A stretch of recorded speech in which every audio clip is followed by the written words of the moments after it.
Who is he? He's an asshole, sir. I know that. What's his name? That is his name, sir. Asshole. Major asshole. And his cousin? He's an asshole, too, sir. Gun is made first class Philip Asshole. How many assholes we got on this ship anyhow? Yo! I knew it. I'm surrounded by assholes.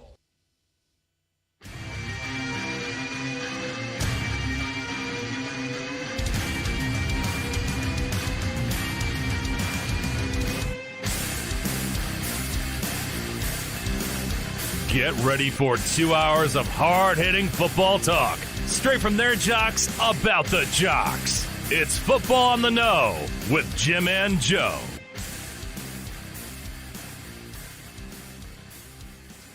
All right, what's going on, everybody? Welcome to another episode of Football on the Know. I am Jim McPhee. Alongside of me is Mr. Joe DeCapita. What's going on, Odos? Welcome back for another edition of Football on the Know Show. We are ready to go, locked and loaded. We got some big news to talk about.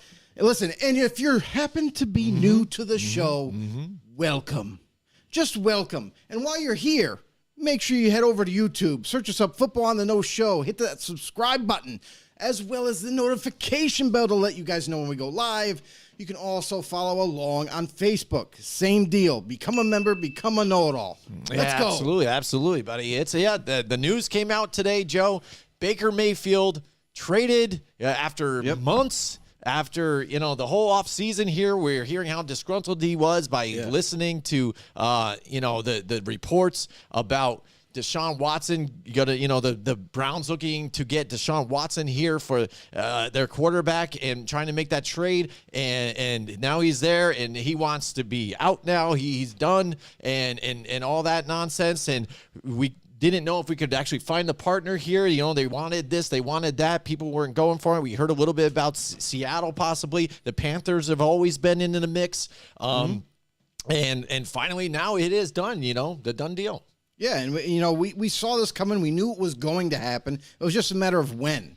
And like we thought well ahead of the curve is we thought at some point before training camp this was going to happen. And what do you know? A couple more weeks, 2-3 more weeks before training camp starts, and now the deal gets done. He does get traded, and everybody was thinking, oh, well, what is he going to go for? Is he going to go for a high pick? Are they going to be able to get multiple picks for Baker Mayfield?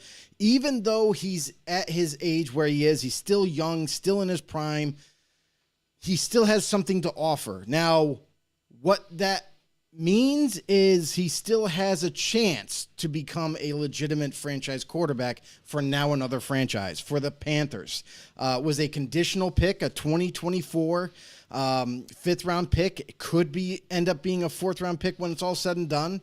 But again, it's going to be performance-based. We're going to see what Baker can do. And listen, the Panthers don't make this move unless they are 100% in on moving from Darnold, and that's just the case.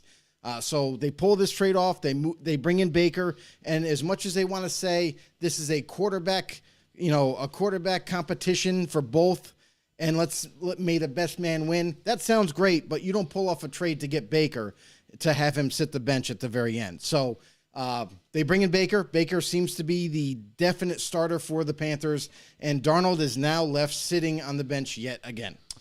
Yeah. I mean, again, and you think about what this roller coaster has been through. I mean, you think about, they're from the same draft class too.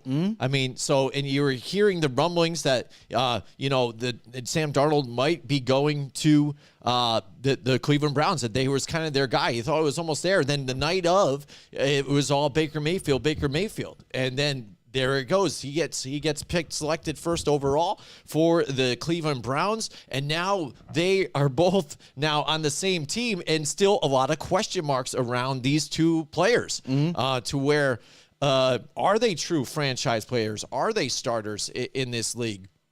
I mean, and if you take a look at Sam Darnold, again, he had his time there for the New York Jets.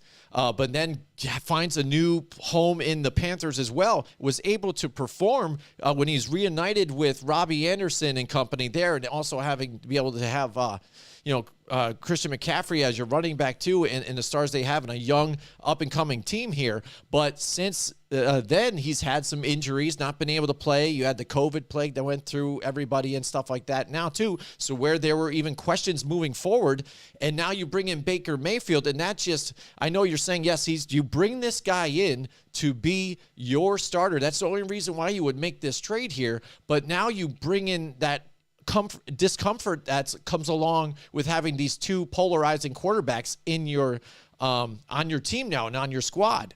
So what do you do with Sam Darnold? Obviously, like Joe said, he's going to be probably bringing this up to his agent. I want to get out of here now because I don't want this to be some competition. Is it going to be a competition? It doesn't seem like it will be because, again, you don't make the move unless you really want this guy. And if you're going out and looking for a guy, you bring him in, he's got to be feeling the same way that Baker was feeling when they went and got Deshaun Watson there for Cleveland. So now you're stuck with these guys here. What do you do with Darnold? What kind of trade are you going to do to get him? But overall, in a mindset, you've got to look at Matt Rule again. Now with the talks about possibly being on the hot seat, is this a reactionary move for him to maybe try and save his job? Absolutely. And here's the thing, too, is we all know that like there was questions that were arising for this franchise, for Matt Rule. And people were starting to, question his philosophies, his decision-making as a coach.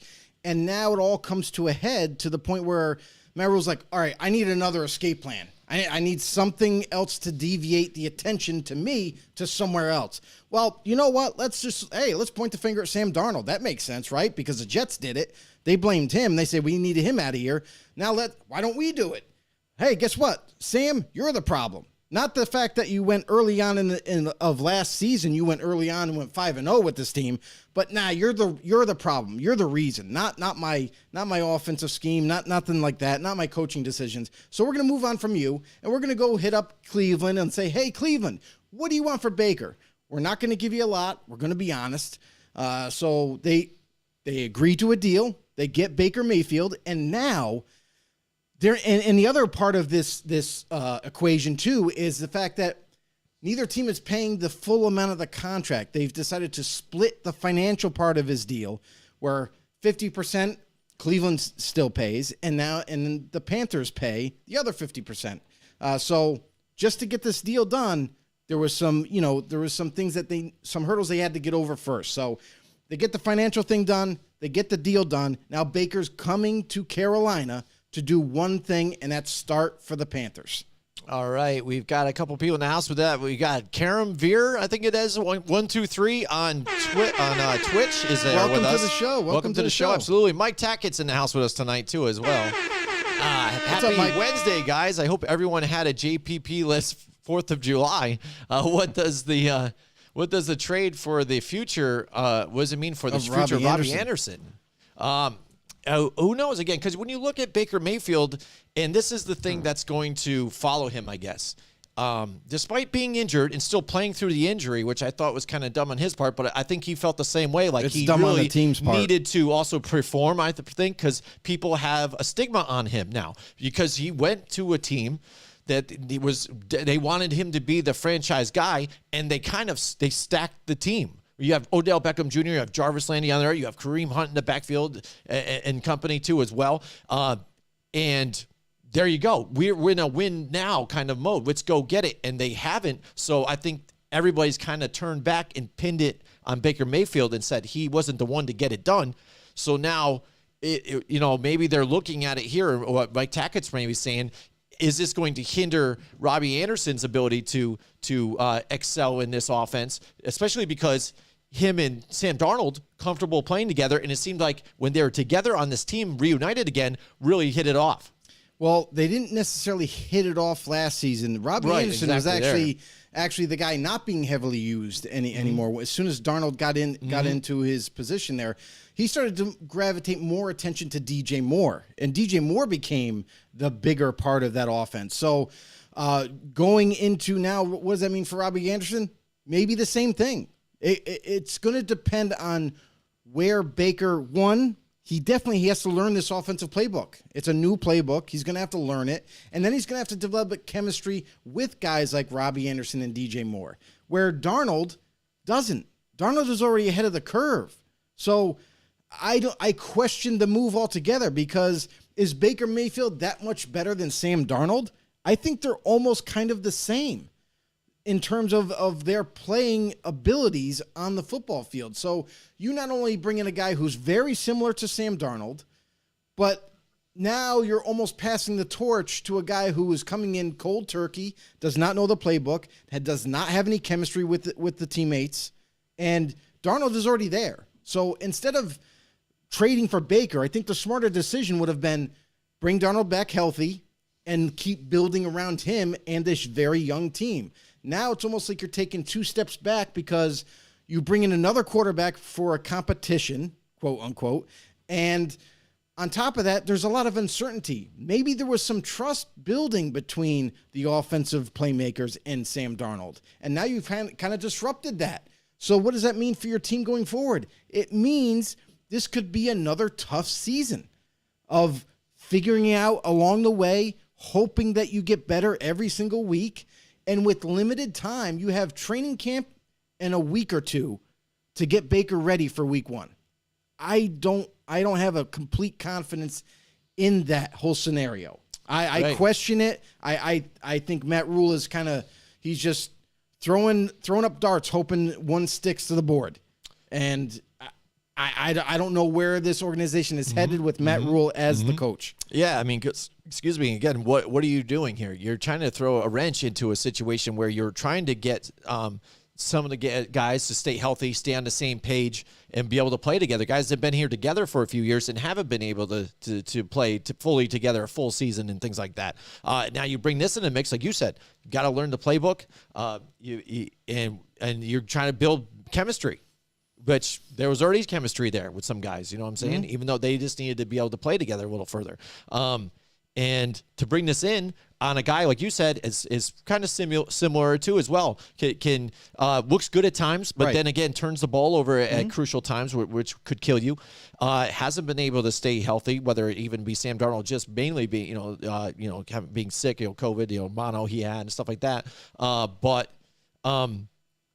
And just, yes, they didn't give up a whole lot, a fifth that could potentially turn to a fourth. So, I mean, they didn't lose a whole lot, and they had to split the money. So they didn't kill them, but you left with the question kind of why, when you could have just rolled with what you had, not give up the pick, and just try and build this team with what you have moving forward. Right. And not to mention, too, is like, what does Matt Rule see in Baker that he doesn't see in Sam? Right. Yeah, because let's go back to when Baker was drafted, first overall. A lot of pressure when you're drafted first overall. You got to perform. And he didn't right away. And you got to also take into consideration that when he landed with that team with Cleveland, what did they have really? When he got drafted, what did they have? No offensive line, no real scary weapons. Like, there wasn't really much to go off of. Maybe Nick Chubb, but that's really it. And Kareem Hunt. So now you have to build around Baker. Now, by the time the team got built for Baker Mayfield to kind of take over, when they had Odell, when they had Jarvis Landry, when they had those 2 running backs, but their offensive line still was not where it needed to be. So everybody wants to point the finger at the quarterback position, and I get it, because it's the most important position on the football field. You're going to take some hits along the way, but let's take it, for what it is. Baker came into a shitty situation, right? And they were starting to build around him, but never really truly got to where it needed to be until they decided to give up on him. Now Baker moves on, gets traded to Carolina, and he's coming into a situation where it's very uncertain. This has got to also perplex a lot of the teammates in the franchise, because now they're thinking going into the OTAs and their mandatory OTAs that they're going through. We got Sam. He's healthy now. We could win with Sam. We did it last season early on before he left the football field injured and gone and pretty much done for the rest of the year. Came back late, but whatever. But now we got a whole new. Wait, what? We got Baker. We just got Baker Mayfield, but we have Sam. Like I'm lost. I don't know what we're doing now. Where's our direction? Matt, where's the direction now? Now you're confusing the players. Now, listen, they're going to be soldiers. They're going to go to practice. It's their job, and they're going to do to the best of their abilities, and no matter who's throwing the ball. However, now you've confused some things. Now you have Baker Mayfield and Sam Darnold, and most likely it's Baker for the starter. But what does that mean for everybody else? Now everybody else has to work twice as hard to develop that chemistry all over again and get on the same page. And I'm just not so sure that this is going to lead to success for you. So now going into the season, what I once thought, and also too, to put into perspective, is Christian McCaffrey was hurt all last year. When he was healthy, this team was hard to beat. And I'm not saying one player makes a team, but when you put Darnold with McCaffrey and all those weapons and the offensive line that they had, they were tough to stop, and they were winning games. McCaffrey goes down with injury. The offense takes a little bit of a hit, but they're still moving. Now you're going to bring in Baker, who, I mean, you could, either way you could decide, like, I like Darnold because of this, or I like Baker because of that. But both of them have had mistakes and issues. Now you're bringing in a whole other, controversy to the team that you don't need, and a very young team at that. So I disagree with where they're headed. And you know what? If it works out for them, great.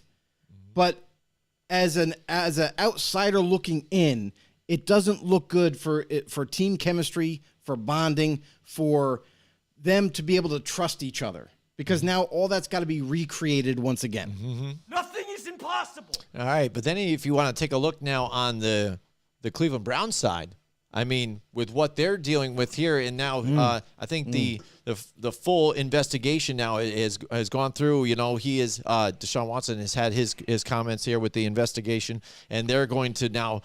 I know what the NFL is seeking. They're looking for the whole year-long type of punishment, stuff like that. I think it's going to be less than that. Not anymore. They're not going there. Again, if it's all said and done, the Cleveland Browns are trying to just weigh this out and see what they're going to be facing here, what they're going to be looking at. Will there be a suspension at all? How many games will it be? You know what I mean? And so with that being questioned there, this really had to show you, especially probably after those comments with what Baker Mayfield, where he just came out a few days, said, there is no fixing this. I'm out. So, there was no keeping him in-house to try and keep the seat warm until Deshaun Watson was able to come back and play. So now they've got the quarterback room, which now makes up Josh Dobbs and Jacoby Brissett.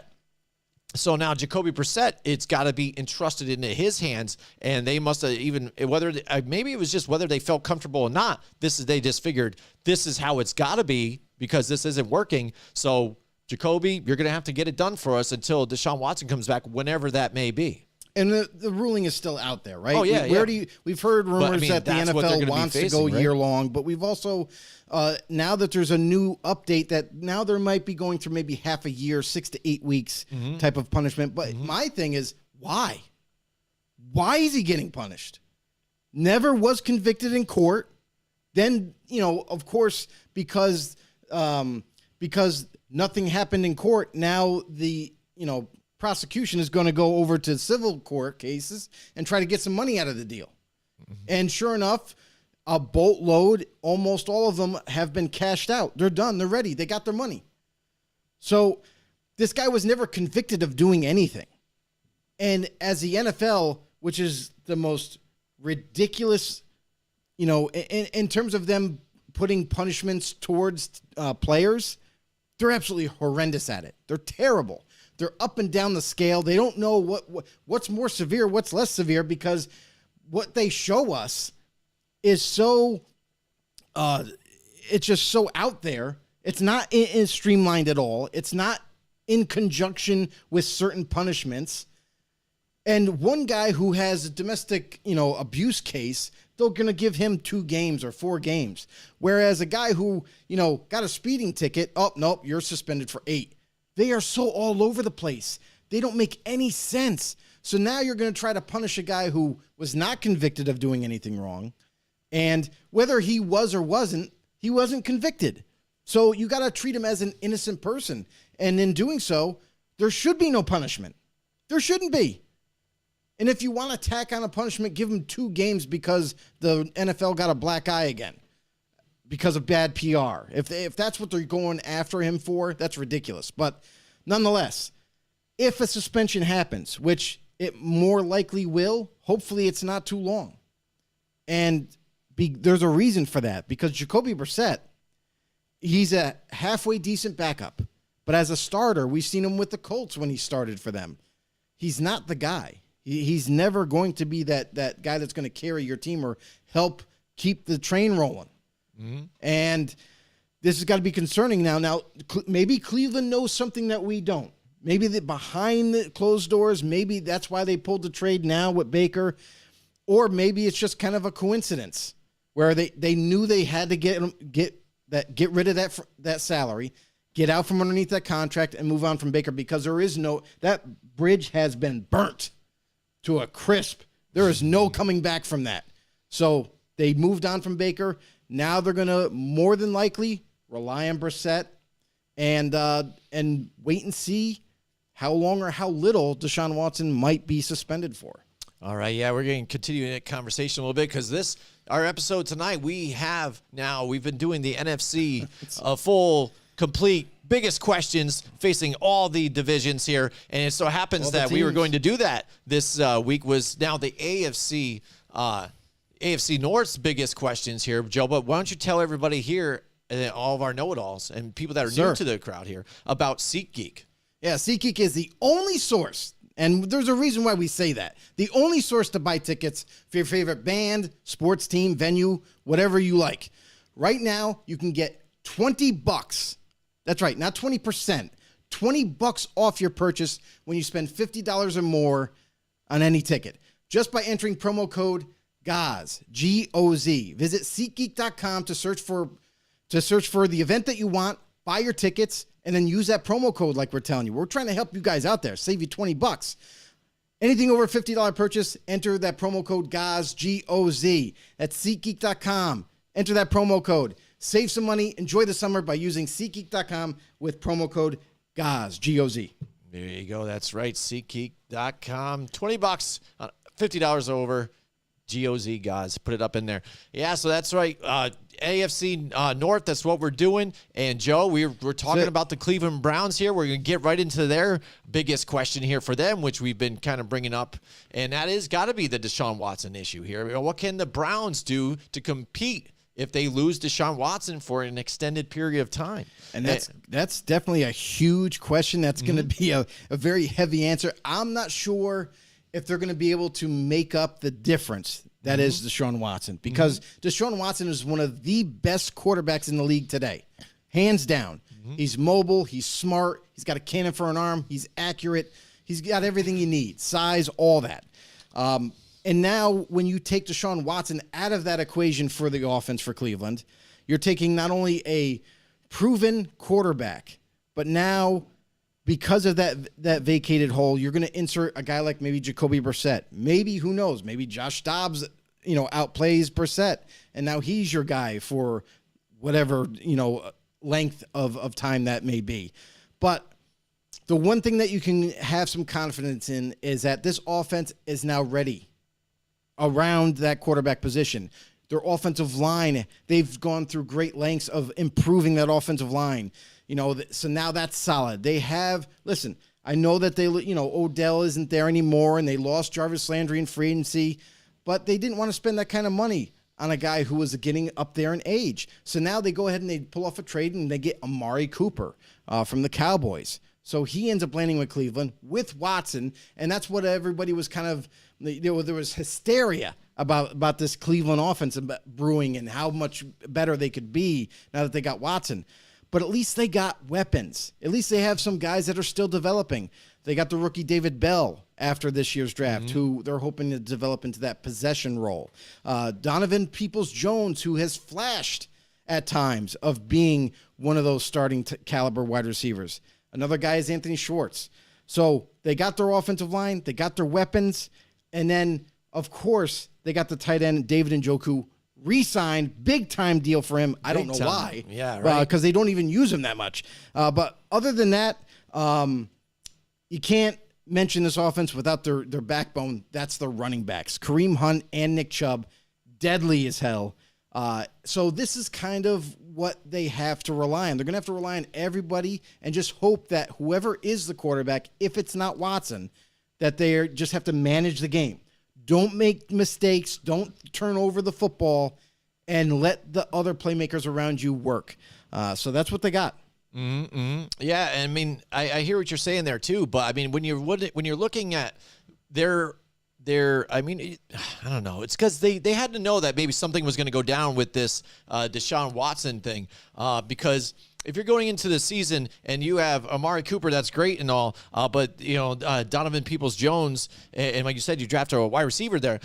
Jacoby Brissett isn't exactly going to help them develop and get them any better. I mean, having him back there and having those guys, I'm not really afraid of that wide receiving core right now at this point. So you got to think, especially it's kind of been that kind of an offense anyways. Kevin Stefanski's going to pound the rock. He's going to just try and run off those two running backs here, keep it going, make it safe enough so then Jacoby Brissett doesn't have to do a whole lot of thinking and make those turnovers, just make the safe throws, have Amari Cooper as a nice dish off here, and try and get the offense to roll that way and really rely on, I think, some of what this defense can do to keep the points low as well while you're trying to hold the seat warm for Deshaun Watson to come back. Because, again, if I'm a team playing them and I've got this Jacoby Brissett right here with these guys, I'm not really afraid of this offense at one point. I'm going to be stopping the run, and then I'm daring you to throw it at that point. So, luckily for them, I think their first 5 or 6 games isn't against a lot of tough competition.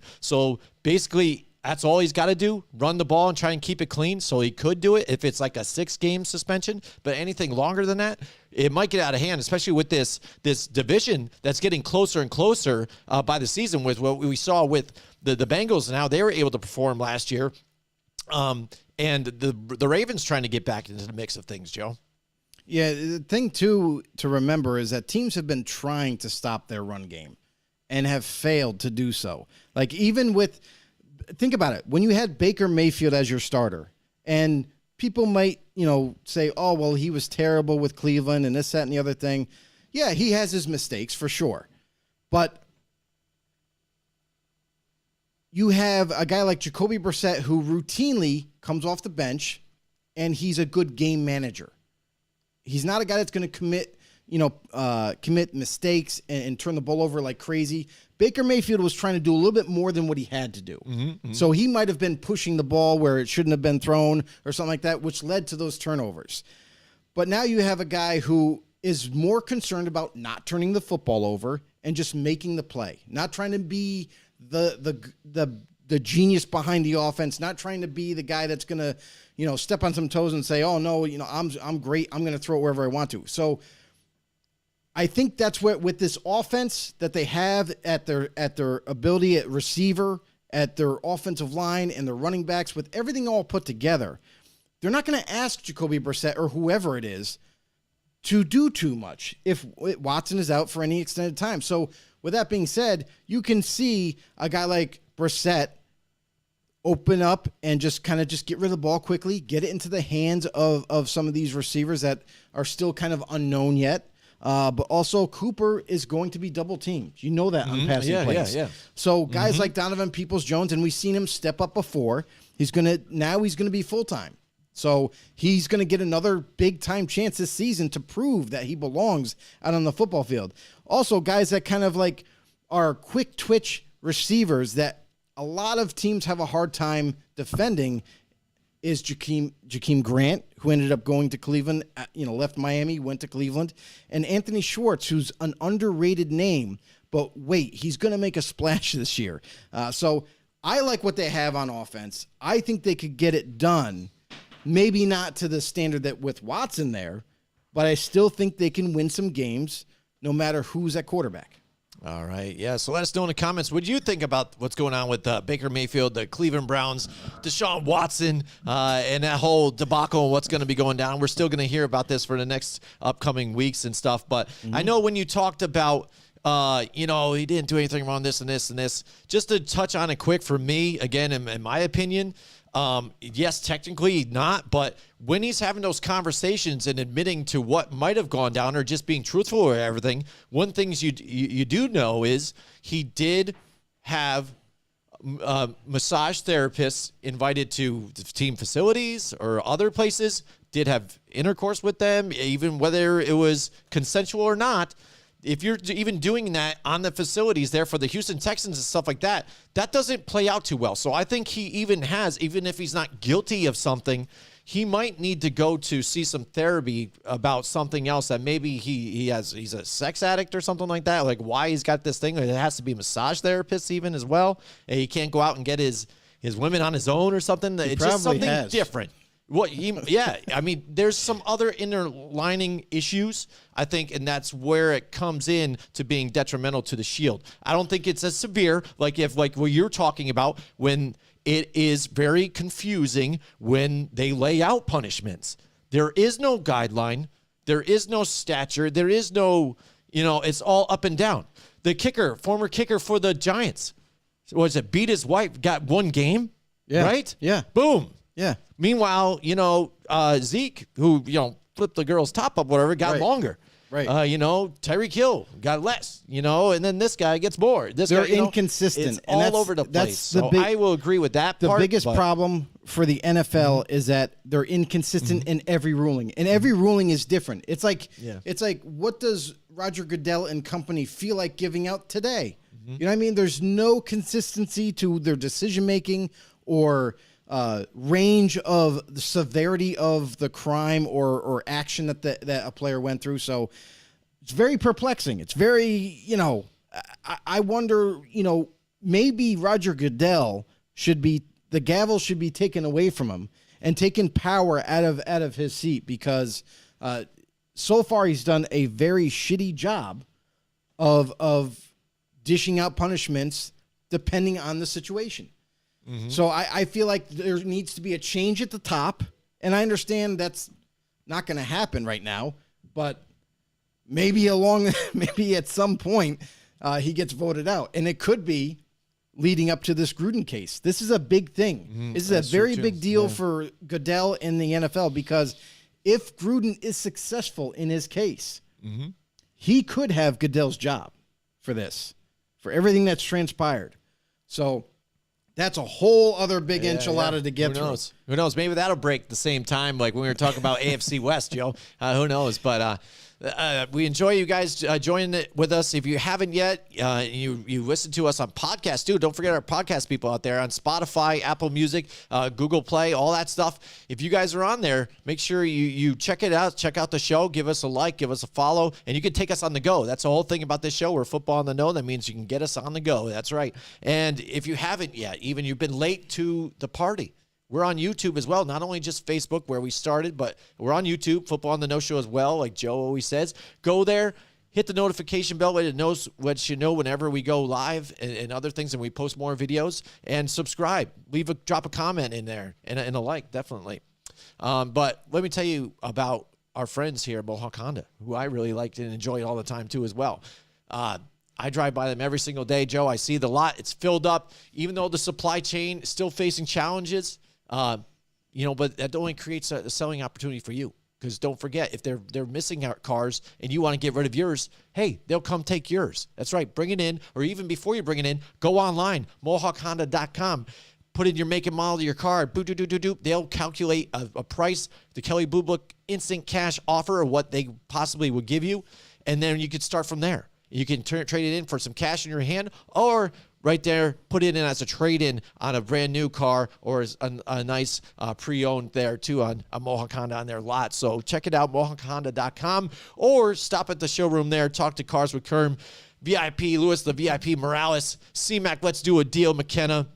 Drive with Deanna Cowles, and also General Manager Greg Johnson out there on Freeman's Ridge Road in Scotia, Mohawk Honda, where they go out of their way to please you. Joe, that's right, AFC North. And there's another big question going on with those up-and-coming teams, too, that kind of fell on their face last year. Didn't do so well. Finished last in the division. And they were kind of that up-and-down team when we weren't sure what was going on with them. What's going on with these guys? And it's got to be the Baltimore Ravens here. So for me, can the Baltimore Ravens here bounce back after a disappointing 2021 season here? Joe, what do you think?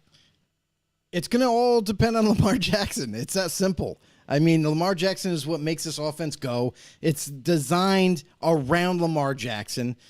And we saw last year that he struggled a little bit down the stretch and turning the ball over, throwing misguided throws, and they got picked off a lot. So it's going to all depend on Lamar and how well he plays this year. We know that their offensive line is usually always stout. It's always good. They managed to add some more talent this year. And we know that they lost talent, but they also replenished it.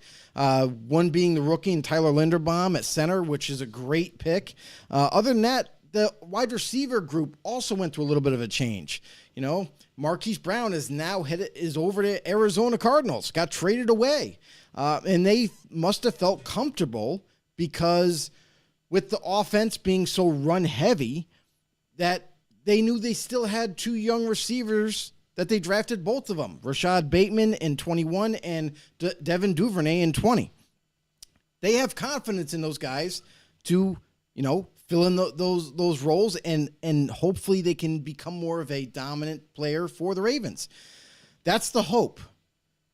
The reality is, because they run so much, because they do option plays and all that, your number one receiver really is your tight end and Mark Andrews. And with Lamar, he's definitely gotten better since he's entered the league, for sure. Throwing the ball, mechanic-wise, decision-making. However, with this offense, it's almost holding Lamar back in a sense because they run so heavily and they do option plays so much that you'd like to see this offense kind of evolve this year. And hopefully they do. If the offense evolves into more of a balanced offense to where they're running, they're passing, they're mixing it up, it might make Lamar even better. And that's scary. And if they can do that with the players that they have at their disposal, they'll be able to get back on top of this division, or at the very least, compete for it at the end. Mm-hmm. Yeah, absolutely. And that's the thing there, too, that's people, it almost seems like, well, he's always going to get his. You've seen him, the athleticism, what he's able to do, but this is the stigma, again, that's kind of placed on him. And he even brings it up in conversations and in interviews. Oh, yeah, look at this. I'm just not a running back there. I can throw through, which he did make some throws here and there, but people have been kind of testing him. Say, listen, we're just going to still test you because we know you're going to get those yards still. We know you're still going to be able to scramble and get out there. What we're going to do is try and put pads on you when we can and try to bang you around and get you to throw. Let's see what mistakes you make. And he's also, on the other hand, trying to still prove that he's a pocket passer. Right. And that's where it's kind of been the issue there, too, as well. And so that's where he's kind of fed into what they wanted to do. And that's where this team was back and forth, and to where now he got injured, and that's what you don't want. Because you see his stature, that he is a bit frail a little bit, too. He isn't bulked up enough to take some of those hits. And if you tell yourself, if you keep running like that, you're bound to get injured. You're bound to get hurt. And when they don't have him, I mean, they lost the last 6 or 7 games in the season, right in a row. Just lost. Some of the wins that they did have were against really terrible teams or okay teams, but even some losses, they lost to the Miami Dolphins, were an up-and-coming team, but still not elite. And when it came down to those last remaining ones, those were like playoff-bound teams, and they failed. And that's what they needed to do, is be able to hang with those guys to show that that's what they are, to compete with those guys. They were one of the best teams in the AFC, and they failed miserably. So they need to get this, revolved all around him, and to take away Marquise Brown like that, somebody that he did rely on, it's going to be an interesting thing for them moving forward and what they're going to do. I know you had brought up the idea of, do they try this year to change up their scheme, their offensive scheme, to not just be all-encompassing run game, here or there, and just sprinkle in the pass here and there, but be a little bit more of a balanced team. Yeah, and they could still incorporate what they do well with those options and run option plays and stuff like that. Because honestly, you can't take that element away from Lamar, because that's what makes him super dangerous to defenses, is when he does get out of the pocket and is now in the open field. Super hard to bring down and get a hand on. So if you take that all the way and then just have him handing off and have him throwing the football, it takes away from that elusiveness that we see on the football field on a week-to-week basis from him. And you don't want to get too far away from your identity that you've created for this offense and being so multi-versal at everything. You know what I mean? He could fake a run. He rolls out, fakes a run, and he's dumping it to Mark Andrews. Mark Andrews has got a 20-yard gain. So you don't want to take everything away, but I'm just saying kind of make it a little bit more of a balanced offense, still incorporate the plays that work really well with Lamar and company, but open it up a little bit more in terms of the throwing and evening it out a little bit more. You can still be like 60-40 run, or, you know what I mean, something like that, maybe 55 or whatever, but kind of play with it a little bit to see what works and to throw other teams off, because right now nobody's surprised when Baltimore comes out and they're like, oh, well, this is a run play. Oh, this is a run play, but it could be to Lamar. It could be to someone else. It could be to one of the wide receivers.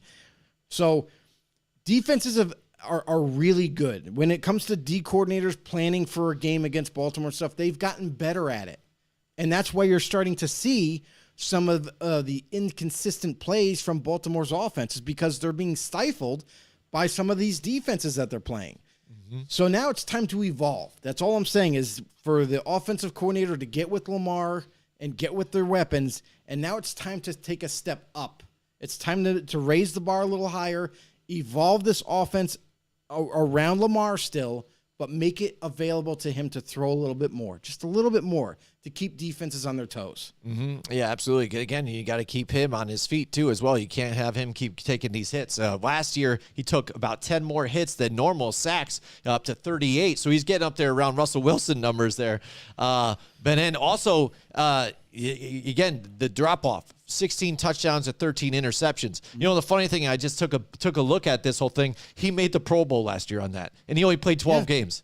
Yeah. What the hell are people doing? It's popularity. It's terrible. It's popularity, dude. We already know all about that Pro Bowl voting. It's terrible. It is terrible there. But, yeah, as far as getting them to get back after that disappointing season, I think for that, you can only go up after having such a bad season like that for them. For sure. But go ahead. Yeah, and they're fueled for it. You know what I mean? They're fueled to have a comeback season because their defense, listen, they got a lot of young stud that are up and coming on that defensive side of the ball, which was much needed a couple years ago. So this defense looks on paper like they could be dangerous, really dangerous once again. And with that being said, their offense has just got to take a tick. It's got to get a little bit better this season to get them right back in the hunt. Absolutely. And, even some of those old veterans are coming back, too, as well, for that defense to get it going. But John Harbaugh, too, has been a solid rock for this team. They've been keeping going and been relevant since he's been there. So something like this, a little bit of a setback, but I think moving forward, they can get it going. And they've been really revolutionary with how they design these offensives, too. And, when you think about what people were going to do when Lamar Jackson was drafted, were they going to set what kind of offense would fit him the most? They designed it kind of around him and made it work and got it going that way. And it's been impressive for them. So if he could stay healthy and get forward, get back into this division, I think they could definitely make a push. Let us know what you guys think down there in the comments. Don't forget. For sure. And don't be nervous about this. Yeah. Comment down below. If you got a question you want to ask us, feel free to do so. If you want to give us your opinion on what we're talking about here, we're talking about the AFC North. We've talked about the Ravens. We talked about the Cleveland Browns so far. Give us your opinions on these teams and what you guys might think about it. You know, are you confident that Cleveland can still survive if, in fact, Watson is suspended? Or with the Ravens, you know, there's got to be a little bit of, you know, questions pointed towards Lamar Jackson and his development. You know, is he going to be able to carry this team? Are they going to change the offense? We'll have to wait and see. Right, because I think he's looking for a new deal too as well and stuff moving forward. So where's this going to Of course he is. Align things? Because, again, what are the Baltimore Ravens going to do with playing into this whole deal? He's had 2 consecutive seasons of 20-plus touchdowns and single-digit interceptions. Last year, not looking so hot. Nope. But if he gets banged up again, they're like, you got that injury stigma. Oh, he's frail, keeps getting banged up. You know, how long is this going to last us? Do we want to throw him the money? You know, things like that. Right. But here's the thing, is when you have, and we've talked about this numerous times, when you have your franchise quarterback that works best for you, you hold on to him as long as you can. As long as, obviously, because of a catastrophic event, an injury or something that's going to prevent him from being the same. I get it. That's different. But when you have your franchise quarterback, you hold on to him. You don't try to find the next best thing right away. That's going to happen over time. You're going to have to address that. But hold on to him as long as you can. Listen, Lamar Jackson is still young enough to even carry and even help this team maybe get back to the Super Bowl and win one or whatever. But you got to hold on to guys like this. And the biggest question for all of that is contract negotiations. What are they going to be like? Because you're dealing with a guy like you just mentioned, like he came back from an injury. You know, he is a mobile quarterback. He's tough to deal with outside the pocket. However, when he's starting to take more licks now, and when that happens, and as you get older, your body's going to break down. You're not going to be as fast. You're not going to be as elusive, and you're going to probably most likely take more hits. It's just going to, your body might start to fall apart. So the Ravens have got to think about that going forward and how they're going to not necessarily change how he plays, but curve away from him being the spotlight factor of him having to run the ball a lot. So when they come to grips with that, and that's where we're talking now about right now, evolving this offense. So when that day comes, you can still mask it. You can still allow him to be Lamar, but at the same time, you're not running him as much. And now he's being able to show off his arm, talent. So we'll see how the Ravens, what direction they head as we get closer to that discussion. And believe me, we're definitely going to have that discussion all over again when the time comes. But now we're going to move on to the Cincinnati Bengals. That's right, Cincinnati Bengals, Joe. And my question here for the Bengals has got to be, have the Bengals done enough to protect Joe Burrow to make another Super Bowl run, Joe? Because, again, despite their Cinderella-type fairy tale that they had going on. Did a great job. I mean, that was a big question that aligned with this team. You kept seeing it. You kept seeing it throughout the playoffs. Even I think it was the AFC Championship game too, where he was just getting banged around and stuff. He's still getting up and duking it out and getting them to the Super Bowl, to where, as you see even in that photo, they're getting double teamed and his offensive lineman still rushing back to try and get him, to just witness him getting pounded and still been able to get to the game. So, I mean, if a guy that's coming off a season-ending injury the season before, you got to, a guy that got you now to the Super Bowl within the next year, just like that. You got to keep this guy standing up, and if you're going to compete at all. Yeah, and that's what the organization did this offseason. They concentrated on the one thing that was the biggest weakness for them, and that's the offensive line. I mean, you look at what they've done to this O-line. Listen, they drafted it in 2019. They drafted Jonah Williams. They drafted this year Carmen Jackson, who's going to replace that weak left guard position. And in free agency, they brought in to fill out the rest of the O-line on the right side. Their center, Ted Karras, comes over from the Patriots. We'll take you, thank you.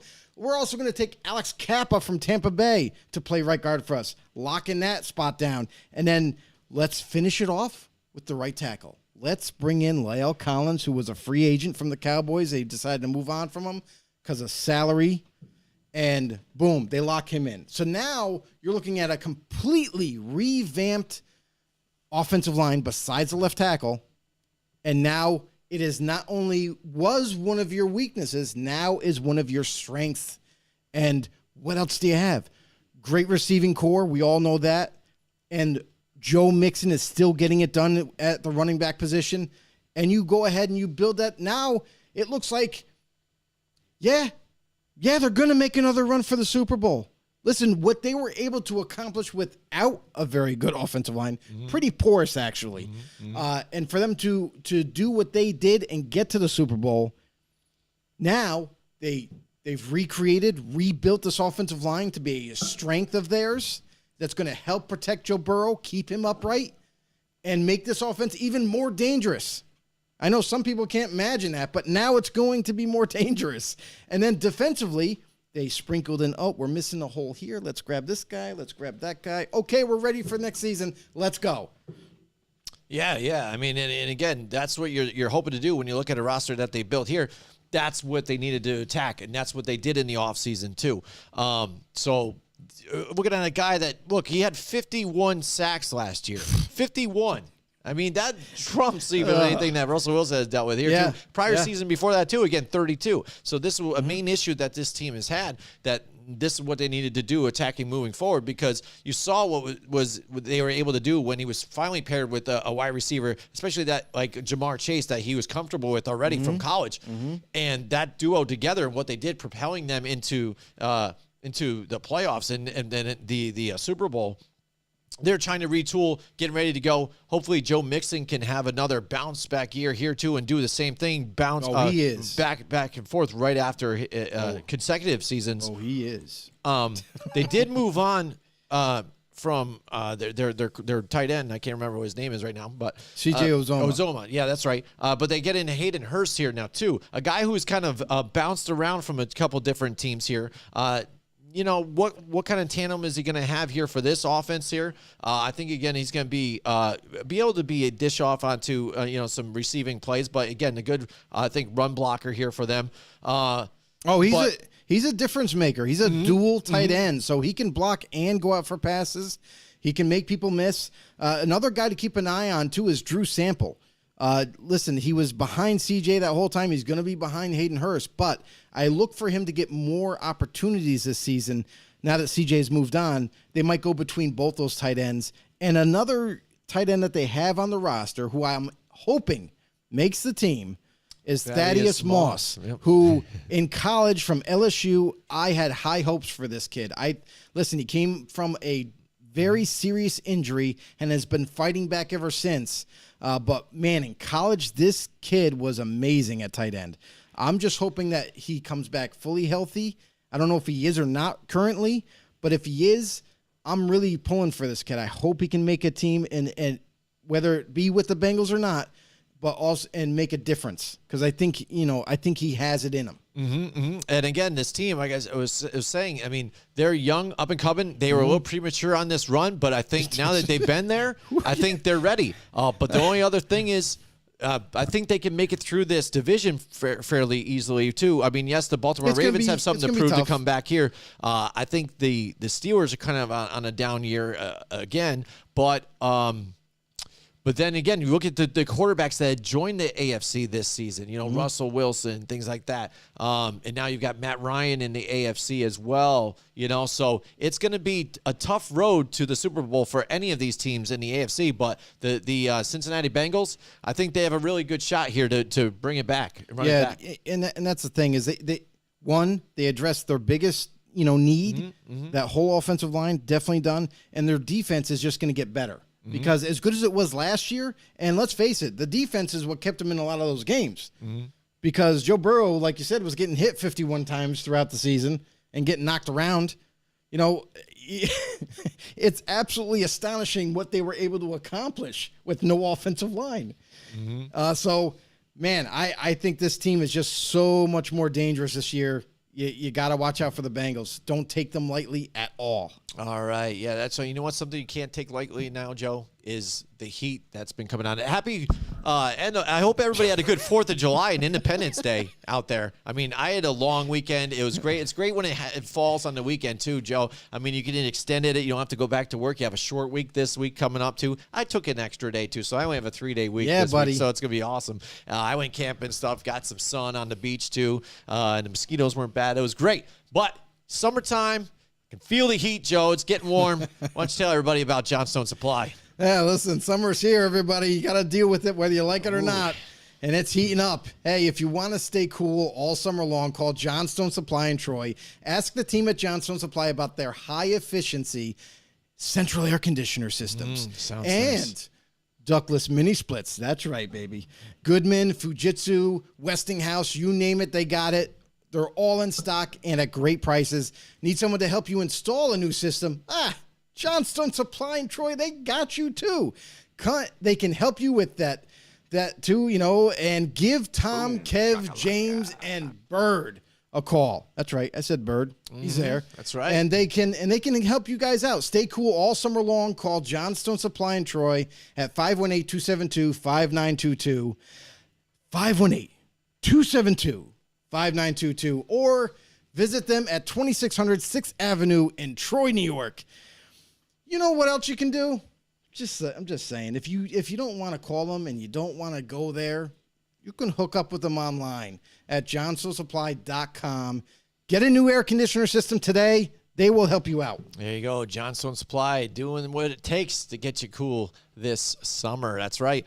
All right, Joe, now we're moving on to our last team in the AFC North here, and that's got to be the Pittsburgh Steelers, all right? So the one thing you have to ask yourself, I guess, about these Pittsburgh Steelers, yes, sir. What's the one thing, I guess, majorly that's different about this team? And it's got to be the quarterback issue, that they no longer have Big Ben. Big Ben. So my question here is for them is, can the Steelers win with Mitch Trubisky here? Again, they finished still. That's the thing. He's starting new as their quarterback. They don't have Dwayne Haskins anymore because he passed on, stuff like that. But he's got the helm now to move forward. They drafted Kenny Pickett. They're saying right now that he is the leading guy right now, Trubisky, to take the starting job. Kenny Pickett's going to sit behind him.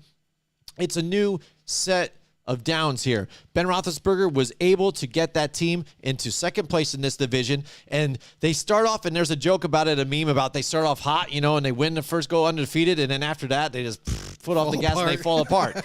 And they still backdoor into the playoffs, can't do anything, and they're done. Mm-hmm. But this team has always kind of been there. They have that winning tradition. They have not had a losing record or been fourth in this division and since 1988. Mm-hmm. That's how long it's been since they've been really the losers of the division. Since then, the division's gone from 4 teams to 6 teams to 4 teams. So now this is kind of the questions that's going to be facing these guys here. You don't have Big Ben anymore. Yes, people saw that they were tailing off with Big Ben and what he was doing, some of the turnovers that he made, some of the big bonehead mistakes. But overall, he was still able to get it done for them and still get the W's here. Now you're trusting your team in Mitch Trubisky to where the Bears had given up on him completely. Mm-hmm. He's gone and backed up for Josh Allen for the Buffalo Bills. Now he comes in to try and win another starting job position here to come into play right after Big Ben, and he's kind of a different type of player than Big Ben as well. He's not that guy that sits in the pocket to try to make the plays. He's better, I think, on his legs. So what are the Steelers going to do? Are they going to change the offense a little bit to tailor around to his attributes, what he does well, get him out in bootlegs and stuff into different types of space to make some plays happen? So what are the Steelers going to do here so they can get to some winning ways? You just answered your own question real quickly because this is the first time that the Steelers have had a mobile quarterback, for the first time in a long time. I mean, you can think all the way back to the Cordell Stewart days, when he was a quarterback / receiver / everything. Mm-hmm. He was the last mobile QB that they had. And now you're bringing a guy like Mitch Trubisky. Like, listen, long tenure for Big Ben. He's been there. He's done it. He's won a chip with them, a couple of them actually. And he's been there, done that. You know what I mean? Now it's time for him to move on. But now here comes Mitch Trubisky. This is somebody that the Steelers specifically targeted because they saw a lot of things that they like and some things that they want to try to do at the quarterback position. Just like Jim just mentioned, rollouts. You know what I mean? They're trying to get him, play action plays. Everything that they're going to try to do is move the pocket around now. They weren't able to do that with Big Ben. But now with Mitch Trubisky and his threat of his mobility, they can do that. They can move the pocket. Mitch can also create more time now than Big Ben could. And that's going to lead to maybe some big plays. Or at least, a play that wasn't there at first now is going to open up and be there. So a simple answer to the question is yes, they can win with Mitch Trubisky because it's going to open up more doors for this offense. And they are going to tweak this offense. They're going to make it more streamlined for Mitch Trubisky to play. And I know it's kind of like a long way ago, but Mitch Trubisky was winning games in Chicago, and that Chicago team wasn't very good, offensively, anyways. He did go 5-0 before he got hurt. Before in Chicago, the team he's on to now is definitely a more well-run organization. He's coming into a kind of open book of players. Like there's talent on this team.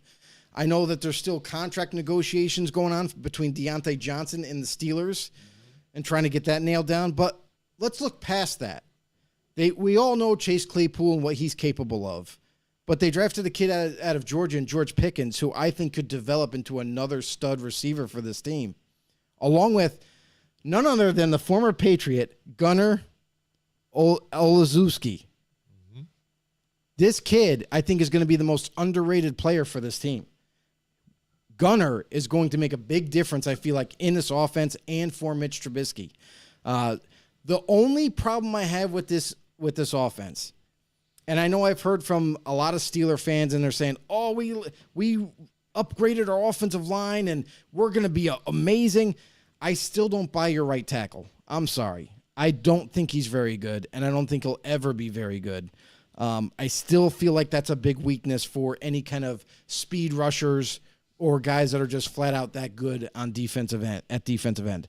The one big upgrade, and I feel like is their biggest signing in free agency, is James Daniels, the right guard from Chicago. This dude is a mauler. So, yeah, you upgraded there, but still not buying the right tackle position. And thank God you have Trubisky, because there might be times when he will be running for his life. Oh, yeah, absolutely. And, for them, too, you got to kind of go back to what, you did and what your game plan was, prior to that. When they go and you're telling yourselves, they need an offensive line. What do? They go and get Najee Harris. And we were both kind of like, wow, man, he's a good running back. But I think they really need to go offensive line there. Mm-hmm. But still, despite all that, he still had 1,200 yards rushing and did really well. And they were comfortable handing off the ball. They got a running game back.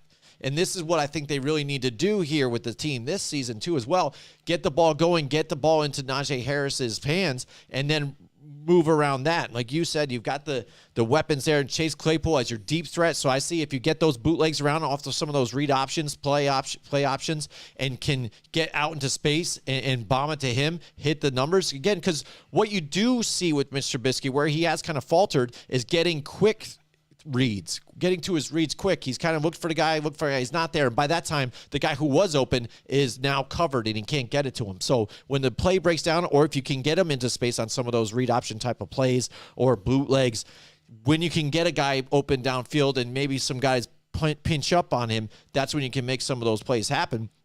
And we've been able to see Deontay Johnson kind of evolve into this wide receiver that they hope that he could be. Get rid of some of the dropsies that he had in the past and try and put that behind him.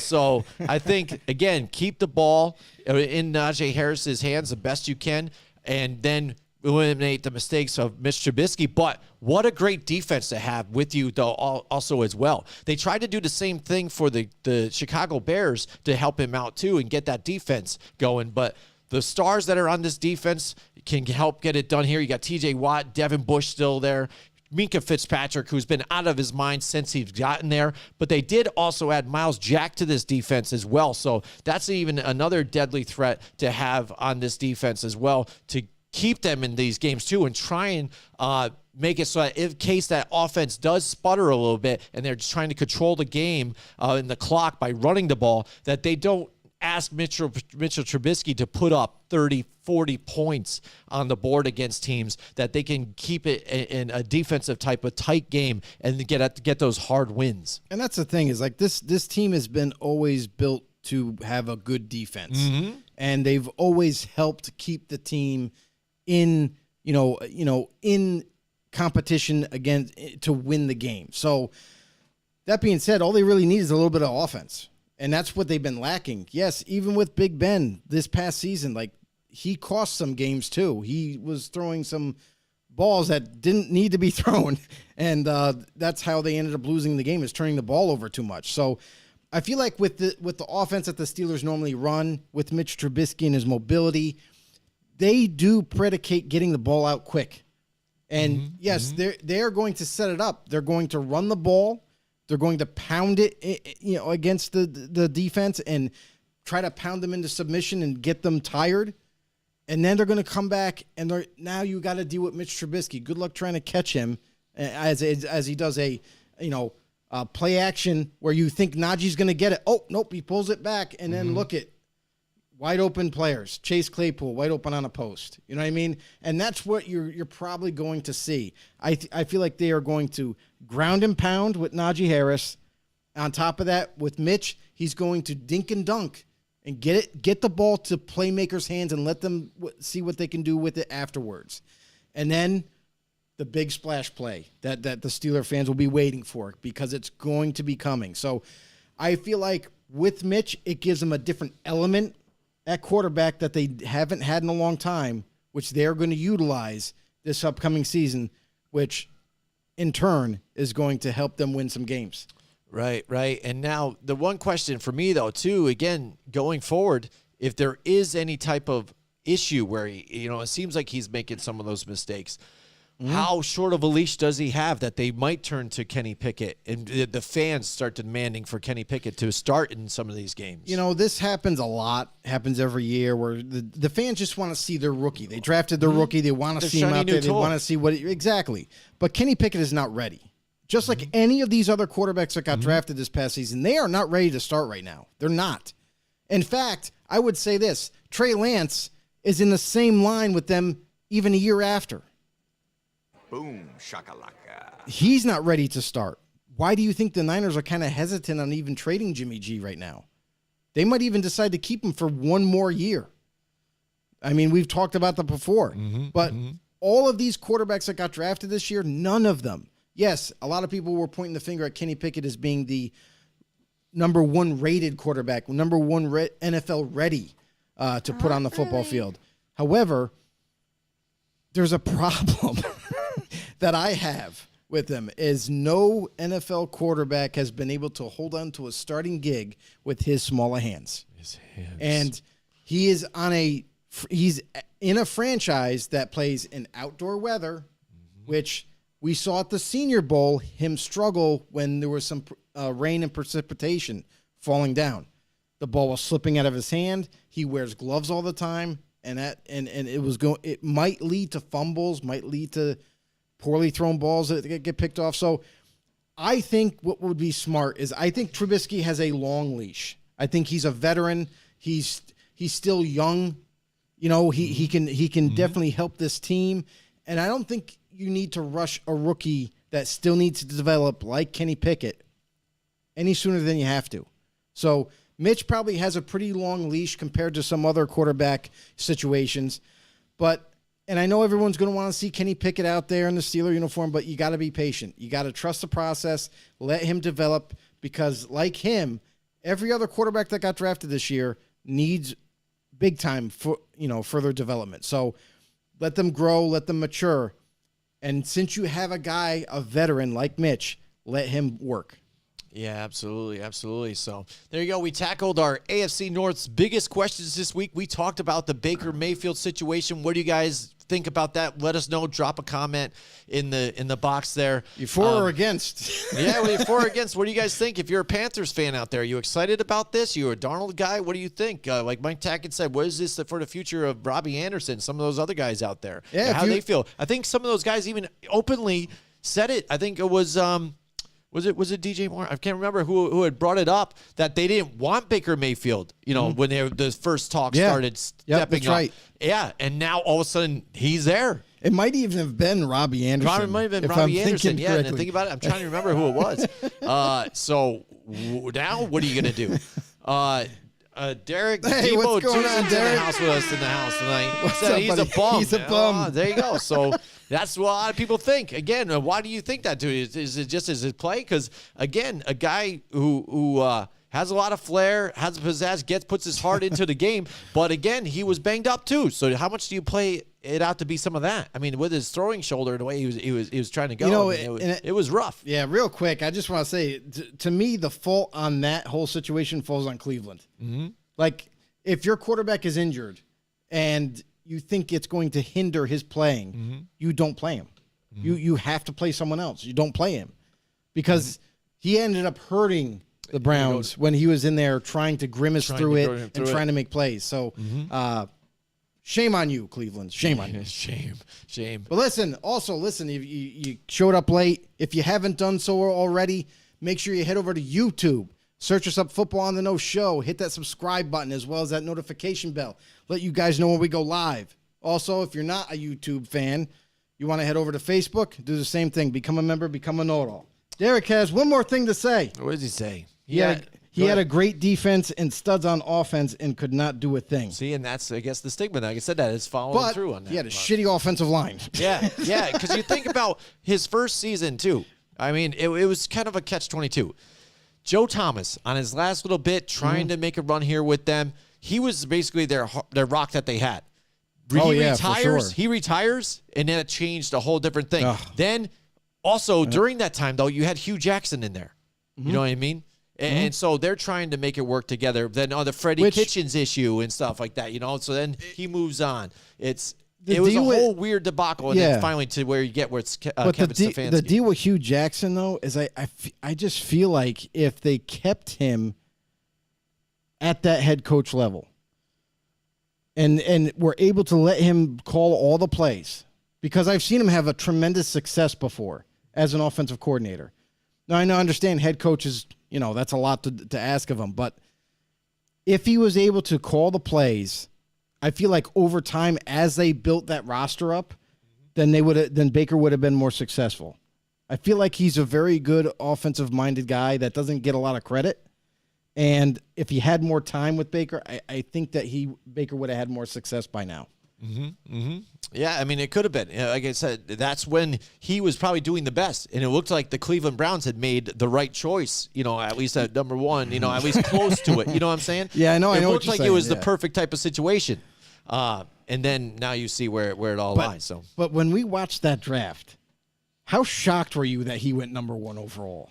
It was shocking because I remembered even that evening, I was that's when we were bowling and stuff like that. At the bowling party, I went and stopped at the liquor store. I wanted to go and get liquor for everybody for the party. And I'm like hanging by the radio to hear it because I was going to miss the first pick. And I was like, this can't be serious because that night we heard that everything was changing. Again, we heard that the Browns had met with Sam Darnold's family. They were going to bring him in, but it seemed like it was locked in. It was ready to go. And then all of a sudden that night it breaks that they're actually going to go Baker Mayfield on this whole situation. And I was thinking, like you were kind of thinking, like what? You know what I'm saying? Like, what the fuck is going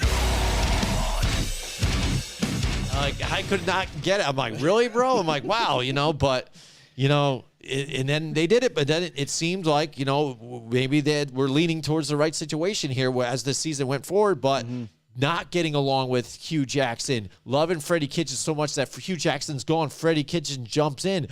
Terrible as a head coach. Could not get it done. Yeah, Could not control that was everybody. a rush job. That was a rush job for sure. Or mistakes, play calling in certain situations. He's out. And now we are where we are. So now both those players are on the same team, and now we're ready to see the soap opera that's going to happen now with the bad decision, Carolina Panthers. Bad decision. All right, everybody, that's it. So much. Thank you so much for joining us for our show here. Don't forget, you can also go to repsports.com. Get yourself some Raise Energy. Promo code Raise 'em Up. That's right. Get some Raise for yourselves. They got the new Italian ice flavor, I think, out there now. Joe, Italian ice. I haven't had a chance to try it yet, though. Some of our know-it-alls haven't let me know that it's delicious. I'm going to have to order some. So, yeah, we have to get some more. You guys order yourself some as well. Like I said, repsports.com. Promo code Raise 'em Up. And get yourself some Rays. It's beautiful. All right, that's it. Thanks, everybody, for tuning in. You know, for all the newcomers that joined in, they added some comments and everything. Thank you guys so much. Listen, really appreciate the support. Thank you all, our sponsors. Hashtag know-it-alls. Boom. See you later. Join us next week from 8 till 10 Wednesday night for more Football on the Know with Jim and Joe.